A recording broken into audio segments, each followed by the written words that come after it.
Let me tell you something. In this life, You're you're either either a a winner or you're you're a a loser. loser.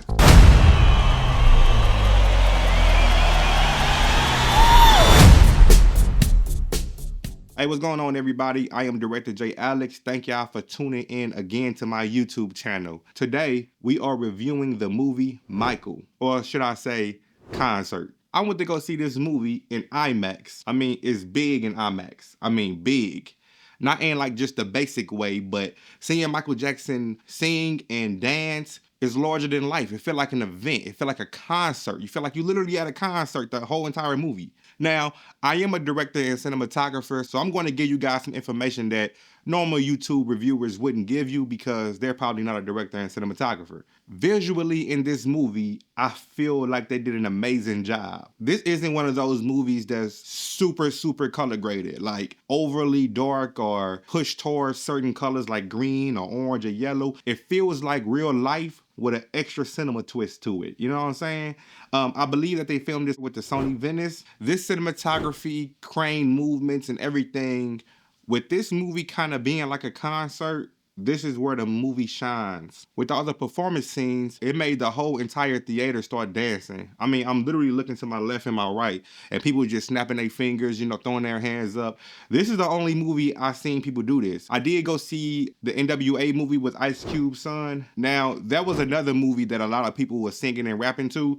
It just wasn't to this extent. Once Michael sings his song and it cuts off and goes to like a storytelling scene, you still can hear the theater people singing the song. Now, low key, I was kind of vibing the entire movie. It was a whole vibe. But where I really got chills was the Billie Jean song. When that came on, I mean, the seats was rattling. I mean, how they introduced the scene was just dope to me. This song is where I kind of felt like I was no longer watching actors. I was literally watching Michael Jackson on the screen in like the largest format and the most clarity I can see him in. Now, the casting overall was fire to me. I felt like every step of the way it was actually Michael Jackson, right? The dance moves, how they talked, everything. I don't really feel like too much was forced. I haven't watched too many other reviews, so I don't know what other people are saying. From my memory of Michael Jackson, this kind of felt like Michael Jackson. Like I was literally watching him. But the casting overall was just chef's kiss. And something I don't think a lot of people are going to talk about, which was kind of funny to me, was Dion Cole, the comedian, playing Don King. That was super dope and funny to me. I had to make sure I snapped a picture while I was in the theater to make sure that it was Dion Cole. But they kind of hooked him up and made him look like Don King for real. And that was super funny. But the audio in that scene was fire. I don't think a lot of people consciously listen to the film how I listen to the film. Let me tell you what I mean by that. As they were speaking, Joe Jackson and Don King, how they did this audio on this specific part seemed very like low, sinister. They was talking to each other like low, but you can hear the deepness in their voice. Like, I mean, dude, this scene really brought me into the movie a lot more. Even though it was kind of towards the end of the movie, the audio was, man, amazing. I also kind of caught a small detail that I liked in the beginning of the movie. Joe Jackson was talking to the kids and he said they want to brand themselves like Coca-Cola. And you would kind of feel like somebody would come in and try to be Pepsi. When Joe Jackson and Don King was about to get into business, Don King mentioned Pepsi, right?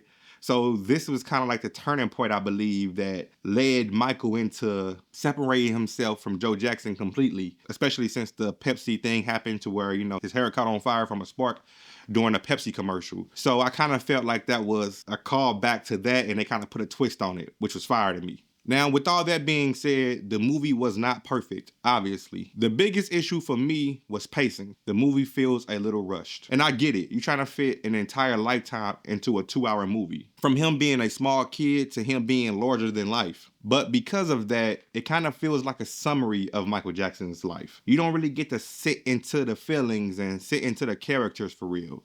They are depending on you knowing who Michael Jackson is. I don't believe this is dope for the younger people that hasn't experienced Michael Jackson growing up. And granted, I didn't really live through the hype of Michael Jackson either. I still heard his music. I've seen him on interviews and TVs. I've seen him on the news going through controversy in his life. I don't feel like the people younger than me will get that. So this movie is relying on the audience knowing who Michael Jackson is and living through this experience. The film also leans heavily on the conflict between him and his dad, to the point to where it felt like it wasn't a Michael Jackson movie. It kind of felt like it was a rivalry between him and his dad the entire movie. And I believe this did a disservice to Michael Jackson because he's way bigger than just his dad. They obviously made Joe Jackson the antagonist in this movie and trying to make him seem like the villain. I guess this is how they made you feel like it was a lot going on in this movie. So I guess it was a little easier to shape in that way. Another thing that kind of stood out to me is they didn't mention Janet Jackson at all, from my knowledge.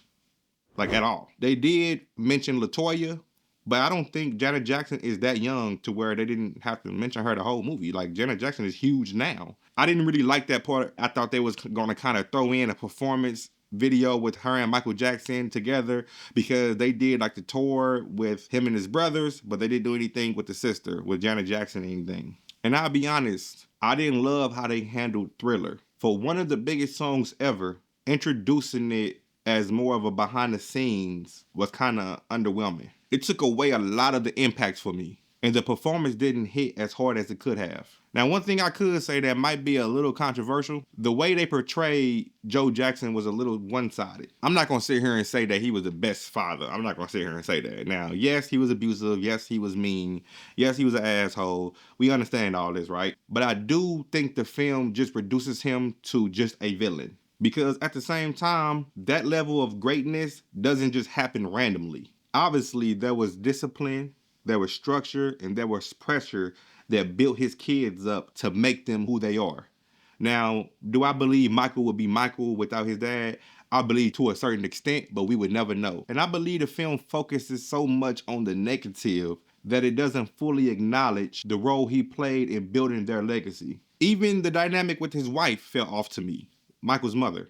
Every scene felt like tension every time she came in, and like she side-eyed him. It just seemed weird to me the whole time. I hate that they made her character only like that also. It felt like they made her the hero of the film instead of the dad who pushed the legacy and pushed him.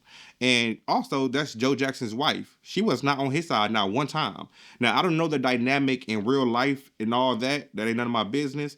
But it kind of seems like it was over-exaggerated in this film. But overall, visually, this film is strong. The experience is strong, and the performances are strong. But story-wise, it feels like you're watching a highlight reel of Michael Jackson himself, instead of actually understanding the man behind it. And that's my review. Thank y'all for watching this breakdown with the director and cinematographer myself.